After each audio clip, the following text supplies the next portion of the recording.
Halo sobat, salam jumpa lagi. Melanjutkan kisah Nogososro dan Sapu Inten untuk sobat semua. Dalam kesempatan ini mengambil episode pertemuan tak terduga.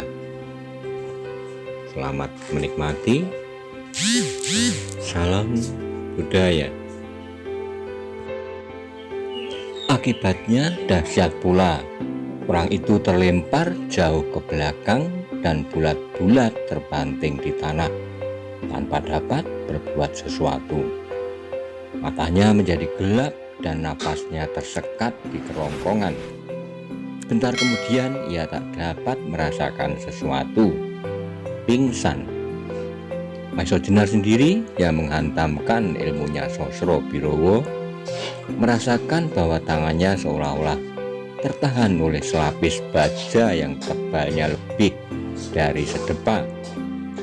Karena itu kekuatan yang dilontarkan itu seolah-olah membalik dan memukul bagian dalam tubuhnya, ditambah dengan desakan dari orang yang dipukulnya itu.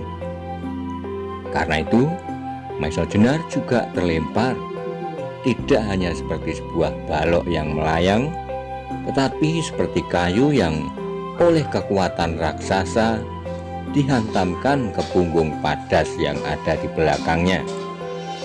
Demikian dahsyatnya Maiso Jenar terbanting, sehingga pada saat itu juga, pada saat ia terhempas, ia sudah tak dapat lagi merasakan apa-apa kecuali kepekatan yang dahsyat menerkam dirinya, dan ia pun pingsan. Demikianlah keadaan segera menjadi senyap. Hanya desir angin di rerumputan serta semak-semak yang kedengaran gemerisik lembut. Di kejauhan terdengar suara binatang malam serta gonggong anjing yang berebut mangsa.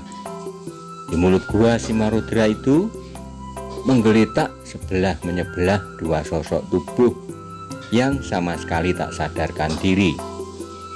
Baru beberapa saat kemudian, oleh kesegaran angin yang mengusap wajahnya, orang itu yang telah bertempur mati-matian melawan Maiso Jenar, yang ternyata mempunyai ketahanan tubuh yang luar biasa, sehingga dialah yang pertama-tama dapat menarik nafas dan perlahan-lahan menggerakkan tubuhnya. Tapi demikian ia berusaha bergerak, terdengarlah ia mengeluh perlahan. Ternyata tubuhnya terasa nyeri dan sakit seluruhnya. Untuk beberapa saat orang itu terpaksa berdiam diri, mengatur jalan pernapasannya serta berusaha untuk menguasai kembali pikirannya. Angin masih berembus perlahan-lahan, dan ini telah menolong menyegarkan tubuh orang itu, sehingga beberapa saat kemudian ia berhasil dengan susah payah mengangkat tubuhnya dan duduk bersandar pada kedua tangannya. Berkali-kali ia menarik napas panjang. Keringat dingin masih saja mengalir membasahi seluruh pakaiannya. Baru setelah tubuhnya terasa bertambah segar, ia perlahan-lahan bangkit berdiri. Ketika ia memandang ke daerah sekelilingnya, tiba-tiba matanya tertumbuk pada tubuh yang masih terbaring tak bergerak beberapa langkah dari mulut gua. Sekali lagi ia menarik napas. Ia tahu benar bahwa pukulan lawannya itu adalah pukulan yang tak ada tara dahsyatnya. Perlahan dan tertatih-tatih ia berjalan selangkah demi selangkah mendekati Maiso Jenar yang masih belum sadar. Dengan mata yang bercahaya, orang itu memandangi tubuh Maiso Jenar dari ujung kakinya sampai ke ujung kepalanya. Memandangi tubuh yang meskipun tidak setinggi dia, tetapi nampak kokoh kuat bagai seekor banteng. Ketika orang itu melangkah selangkah lagi mendekati Maiso Jenar, terasa bahwa tubuhnya semakin terasa sakit. Karena itu Ia berhenti dan duduk di atas padas beberapa langkah dari tubuh Maesha Jenar yang masih terbujur tak bergerak. Ia terpaksa menahan diri, tidak segera mendekatinya, sampai tubuhnya sendiri agak terasa kuat. Karena itu dibiarkannya Maesha Jenar terbaring tak bergerak beberapa langkah di hadapannya. Ketika sekali lagi angin malam membelai tubuh-tubuh yang sedang kesakitan itu, tampak bahwa Maesha Jenar mulai bergerak-gerak. Dan saat kemudian ia sudah dapat membuka matanya, meskipun masih samar-samar, apalagi di dalam kegelapan malam. Yang pertama dilihatnya adalah bintang-bintang yang bertaburan di langit, dan setelah itu matanya tertumbuk pada tubuh tinggi tegap berdada lebar duduk di atas padas di hadapannya, yang dengan tajam memandanginya seperti sebuah bayangan hantu hitam yang akan menerkamnya. Tapi pada saat itu ia sama sekali tak dapat berbuat sesuatu. Seluruh tubuhnya terasa sakit dan nyeri. Sambungan-sambungan tulangnya terasa seperti lepas dan tak dapat dikuasainya. Karena itu, kalau terjadi sesuatu, ia sama sekali tak akan dapat membela diri. Maka, sekali lagi Maesha Jenar memejamkan matanya untuk mengumpulkan ingatannya. Dan perlahan-lahan ketika tubuhnya terasa semakin segar karena angin malam yang lembut, ingatannya pun sedikit demi sedikit menjadi cerah kembali, meskipun kepalanya masih saja pening dan seperti berputar-putar. Apa yang baru saja dialami menjadi semakin jelas dalam kepalanya. Bagaimana ia mempergunakan ilmu kepercayaannya Sosro Birowo, dan bagaimana orang yang dihantamnya itu merentangkan tangannya dan selanjutnya disilangkan di muka wajahnya. Dan sekarang orang yang dikenai ilmunya itu ternyata masih saja hidup dan duduk di dekatnya. Mengingat hal itu, Maesha Jenar tiba-tiba merasa gembira sekali, dan kegembiraannya itu telah sangat mempengaruhi keadaannya, sehingga tiba-tiba ia dapat duduk meskipun dengan susah payah untuk menegakkan tubuhnya yang duduk lemah seperti tak bertulang. Meskipun demikian, wajah Maesha Jenar nampak cerah dan matanya menyorotkan cahaya segar. Demikian pula orang yang duduk di atas padas itu. Ketika ia menyaksikan Maesha Jenar telah dapat duduk, ia pun menjadi gembira. Senyum yang tulus telah menggerakkan bibirnya. Perlahan dengan suara parau ia menyapa, "Tidakkah Tuan mengalami sesuatu?" Maesha Jenar tersenyum pula meskipun agak kecut. "Bagaimana aku mengatakan bahwa aku tidak mengalami sesuatu? Kalau bangun saja rasanya seperti tidak mungkin," jawab Maesha Jenar. Orang itu menundukkan kepalanya seperti menyesali dirinya. "Maafkan aku," katanya kemudian. Mendengar kata-kata itu, Maesha Jenar menyahut, "Jangan Tuan menyalahkan diri sendiri. Akulah yang seharusnya minta maaf pada Tuan. Sebab akulah yang pertama-tama mulai. Berbahagialah aku bahwa Tuan ternyata sehat walafiat karena kesaksian Tuan. Tuan salah duga, aku pun mengalami keadaan seperti Tuan. Sampai sekarang aku masih belum berhasil untuk mencapai jarak dekat Tuan terbaring, karena seluruh sendi tulangku sakit bukan kepalang, karena di dalam tangan Tuan tersimpan Aji Sosro Birowo," sahut orang itu sambil tertawa lirih. Maesha Jenar menarik napas dalam-dalam. "Sekali lagi, maafkan aku," katanya. "Tak apalah, malahan aku merasakan suatu keuntungan, mendapat kehormatan mencicipi ilmu Tuan yang maha dahsyat itu. Dan dengan demikian, Aku mengenal Tuan, yang pasti salah seorang murid dari paman Pengging Sepuh, jawab orang itu. Maiso Jenar mengangguk perlahan. Benar Tuan, aku tinggal satu-satunya murid yang masih harus menjunjung tinggi nama kebesaran Ki Ageng Pengging Sepuh almarhum. Untung jugalah bahwa aku tidak binasa kali ini. Kalau hal itu terjadi, berakhirlah nama perguruan Pengging. Bukankah Tuan telah mempergunakan Aji Lebur Seketi? Terpaksa hanya sekedar supaya aku tidak lumat, gumam orang itu seperti kepada diri sendiri. Benar Tuan, Tuan sama sekali benar. Akulah yang terlalu lancang. Tetapi siapakah sebenarnya Tuan? Bukankah Lebur Seketi itu menurut guruku almarhum, dan yang kukenal adalah milik Ki Ageng Surodipoyono, potong Maiso Jenar. Tuan menebak dengan tepat. Karena itu ketika Tuan mengatakan bahwa Tuan orang Pangeran Tunan, seperti aku menjadi curiga. Sebab Pangeran Tunan adalah daerah masa kanak-kanakku. Aku adalah anak Ki Ageng Surodipoyono, jawab orang itu. Apakah Tuan yang disebut Ki Ageng Gajah Suro? Tanya Maiso Jenar.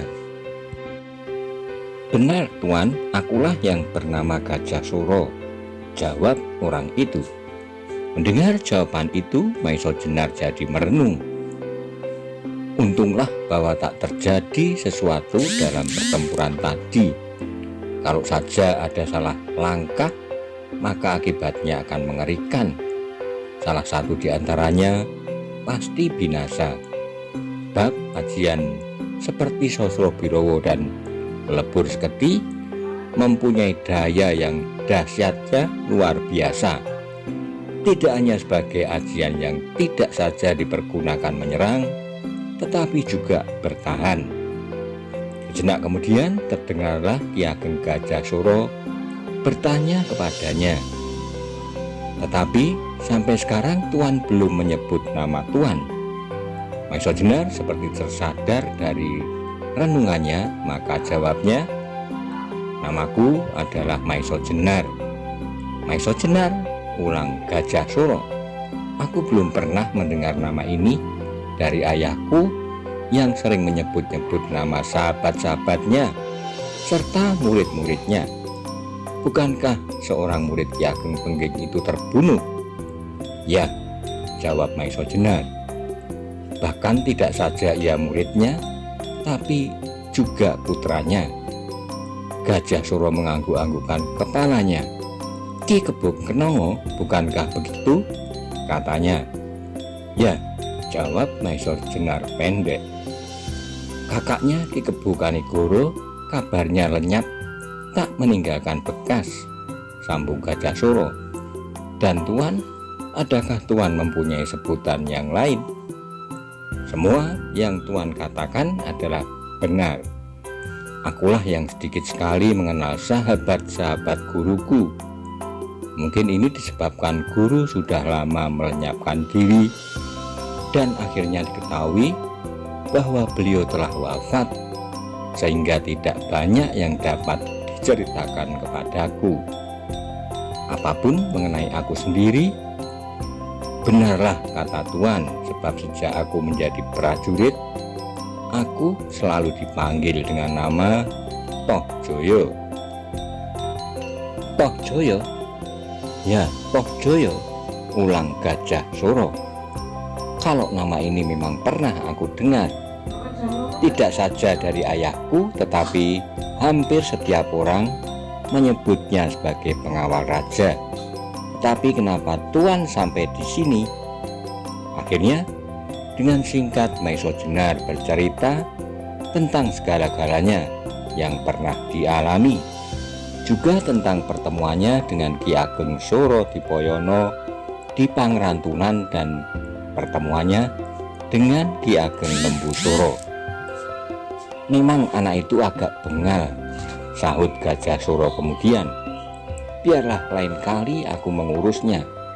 Juga tentang sepasang uling yang sampai sekarang masih aku biarkan saja sambil menunggu orang-orang golongan hitam itu berkumpul. Tetapi yang penting sekarang, apakah yang kita lakukan? Maisa Jenar mengangguk-anggukkan kepala sambil memandangi mulut gua yang masih saja ternganga seperti mulut seekor naga raksasa yang siap menelannya. Berapa saat ia agak kebingungan, tetapi akhirnya ia berkata, "Kalau saja tadi aku tahu bahwa Tuan adalah Ki Ageng Gajah Suro, maka aku kira aku tidak akan mengganggu Tuan. Nah Tuan, sekarang terserah kepada Tuan akan kedua keris itu." "Tidak," jawab Gajah Suro, "Tuan lebih berhak untuk mengambilnya serta menyerahkan kembali ke Istana Demak." "Aku adalah seorang perantau," sahut Maisa Jenar. "Aku kira lebih aman kalau Tuan yang menyimpannya sampai datang waktunya untuk diserahkan kepada yang berhak nanti." Nampaklah sejenak Gajah Suro merenung menimbang-nimbang. Akhirnya ia berkata, "Baiklah, sekarang kedua pusaka itu kita ambil dan kita bawa pulang. Bukankah Tuan sudi singgah ke Banyu Biru sehari 2 hari, atau sampai pada saat pertemuan kalangan hitam? Di sana dengan aman segala sesuatu dapat kita bicarakan." Tentu saja Maisa Jenar tidak dapat menolak ajakan itu. Karena itu ia pun segera mengiyakan.